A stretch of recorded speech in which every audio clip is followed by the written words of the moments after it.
Сонымен жалғастырамыз. Мектепті екіге оқыған өте нашар тамада.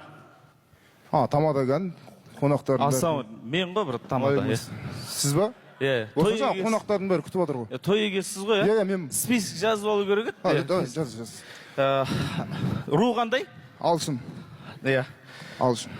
Алшын. Бас әріппен жазылады. Бас әріппен жазылады ғой, негізі.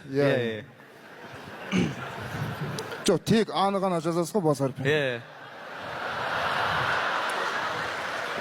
Қалғандары кіші әріппен жазыла береді өзі бұлай.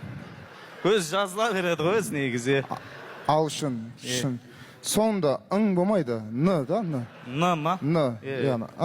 Құйрықсыз да? Жоқ, құйрықсыз деп жазбайсыз. Сіз тұтайсаңшы мына жерін болды. Болды. Алшын.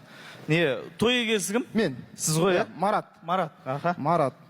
Барат емес. Марат деңші. Марат. Жоқ, мұдан кейін д болмайды ғой, шлеевичке таспайтын жүрсіз. Марат деп тұр ғой. Д болу мүмкін емес ғой негізі мұдан кейін. Марат А болады. А ма? Алшын дегендегі ше жаңа. Он алшынға ұры жерді ғой.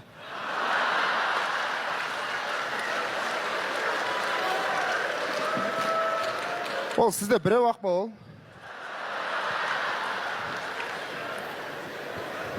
Болады шығаруға негізде. Жазыңшы. Марат. Марат. Тай емес, ат. Марат. Циркуль деген ат шықты ғой, жер. Жоқ, міне, болды, Марат. Енді дұрыс болды. Болды. Не қандай? Әулет қандай? Сәрсенбаевтар ғой негізі. Сен бейтші. Телефонда асабалар деген чат бар ма?